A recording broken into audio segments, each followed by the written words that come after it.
Last week, the European Central Bank published its annual report on the international role of the euro. It is a very dense, technical, institutionally cautious document, the kind of publication that central banks release precisely because they want the data to speak without drama. It has all the narrative tension of a washing machine repair manual written by people who find white paint drying a bit too stimulating, and yet the data this year speaks very clearly. Euro-denominated international bond and loan issuance surpassed $1.1 trillion in 2025, and this is the highest level since the euro was created in 1999. Euro-denominated bond issuance alone grew by nearly 50% in a single year. The euro's share of global international bond and loan issuance rose by more than 2 percentage points to almost 30% now.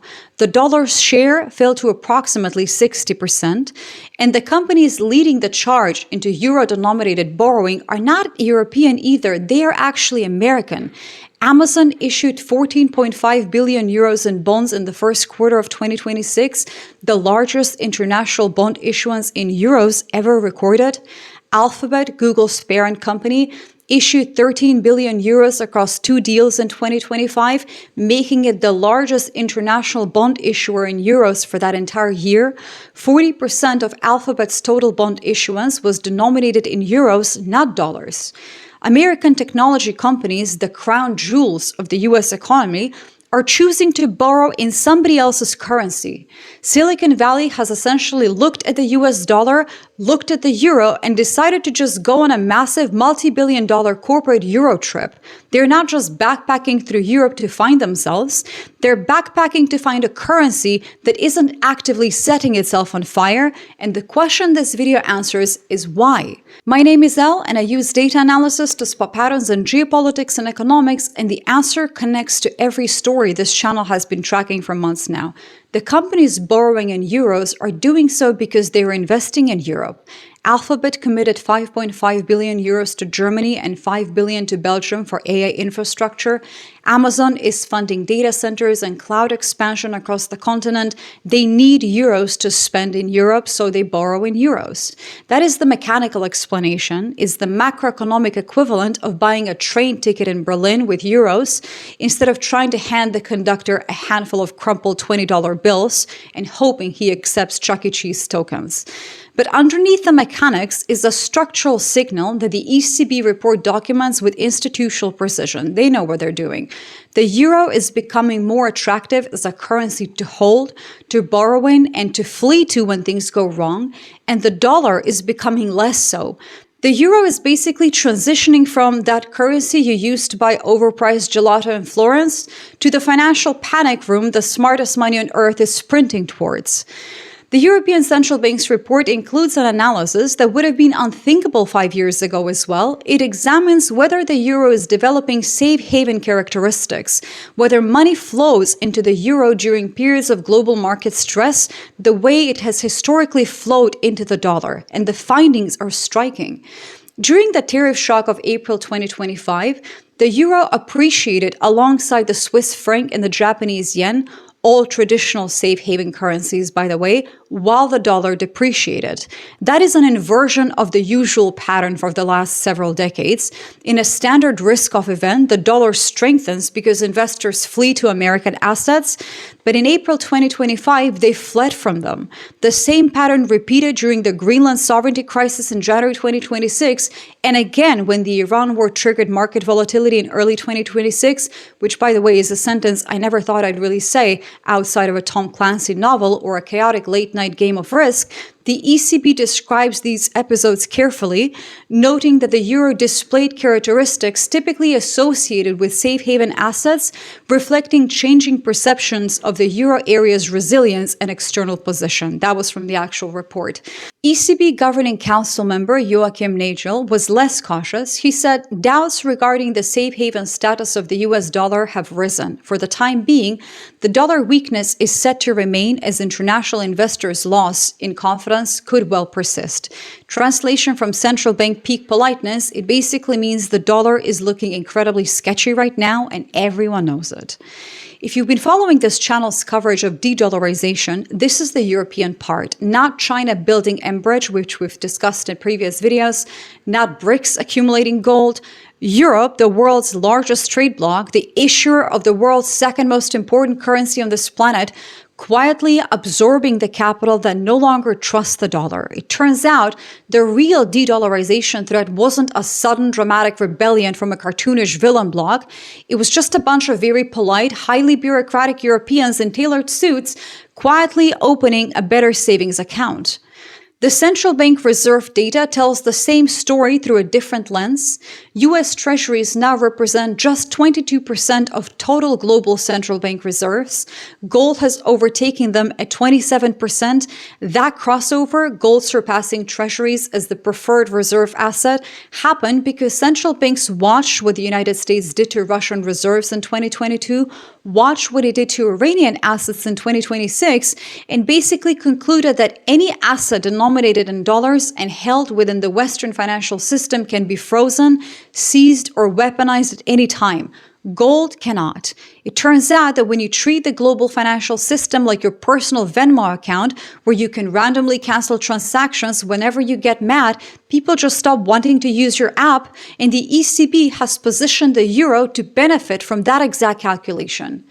In March 2026, the Euro system announced it would make Euro repo lines permanently available to central banks worldwide.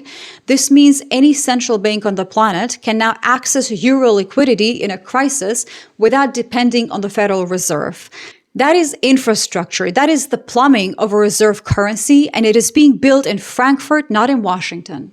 If you're trying to understand how to read through central bank reports and see what the structural dynamics underneath actually show, my book, Awake the Practice of Critical Thinking in an Age of Soft Lies, is available as an ebook and audiobook. Subscribers get 10% off, and you can grab the first chapter for free in the description links below. The Danish and Dutch pension funds, among the largest institutional investors in Europe, have also reduced their holdings of US government bonds in recent months. The Center for European Reform noted that much of the pressure on the dollar reflects currency hedging rather than outright sales, but it signals that high portfolio concentration in US assets is becoming a concern given the public risks, including to the independence of the US central bank. When pension funds that manage retirement savings for entire populations start hedging against the dollar, it's not speculation anymore, that is fiduciary duty. When the people in charge of making sure Dutch grandmothers can buy groceries in 20 years start looking at US Treasury bonds like they're a volatile crypto meme coin, the vibe shift is officially complete. They are not making a political statement. They are just protecting their own beneficiaries from a currency they no longer fully trust. And the structural argument for the dollar has always rested on three pillars: liquidity, legal predictability, and the depth of the US Treasury market.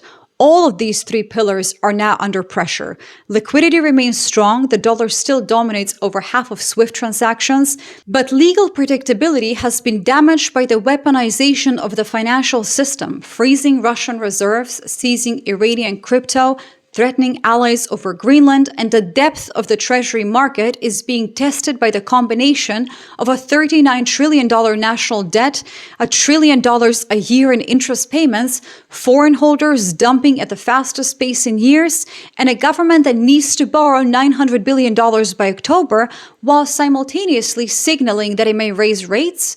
The pillars are not collapsing, but they are developing a lot of cracks that the ECB report documents with the precision of an institution that sees an opportunity and is building the infrastructure to capture it. The euro is not replacing the dollar. The ECB itself is careful to say so, of course. Philip Lane acknowledged that the Eurozone lacks the deep, unified capital markets and the consolidated safe asset supply that underpin true reserve currency dominance for now. The euro's Achilles heel remains the fragmentation of European sovereignty debt markets. There is no single European Treasury bond equivalent, but the direction of travel is very unmistakable at this point. Eurobond issuance is at an all-time high. American companies borrowing in euros at record scale, the euro behaving as a safe haven during crisis, central banks making euro liquidity permanently available, gold overtaking treasuries and reserve allocations, Danish and Dutch pension funds reducing dollar exposure, and 9 out of 10 Europeans, according to the ECFR survey published earlier this month, no longer considering the United States an ally. When 90% of your friends are looking at you like you're the unhinged guy at the party who might just throw a lawn chair into the swimming pool, you have a branding issue. The dollar is not dying tomorrow. It's probably not going to die this year. But every trend line in the ECB's report, issuance, reserves, safe haven behavior, institutional infrastructure, is moving in the same direction. The euro is rising, the dollar share is falling, and the American companies that understand this best, Amazon, Alphabet, the ones with the most sophisticated treasury operations on this planet, are voting with their bond issuance. They are borrowing in euros, not because they have to, but because the math tells them to. It just makes sense. And when the smartest money in America starts borrowing in somebody else's currency, it's not a headline, it is a signal. In terms of what's going to happen next, and once again, not financial advice, the prediction is that the euro-denominated international bond issuance will exceed $1.3 trillion in 2026, extending the all-time record set in 2025. Probably the euro's share of global reserves will rise above 22% for the first time since 2021. I think at least 2 more major US technology companies will issue euro-denominated bonds before the end of the year, and the ECB's permanent repo lines will be activated by at least 3 non-Eurozone central banks by December, quietly, probably without press conferences, because that is how reserve currency infrastructure gets built. It's not built with announcements, but with plumbing. But the euro's rise is only one dimension of the dollar's structural decline. I made a separate video on how the Iran war cost America $300 billion in reconstruction, $41 billion in fuel cost, 50 million barrels of emergency oil, and whatever remains of the petrodollar system. While Iran got paid, China got a payment network, and Europe got sovereignty. That's the video that I would watch next. Thanks so much for watching this one. Subscribe, and I'll see you all on the next one.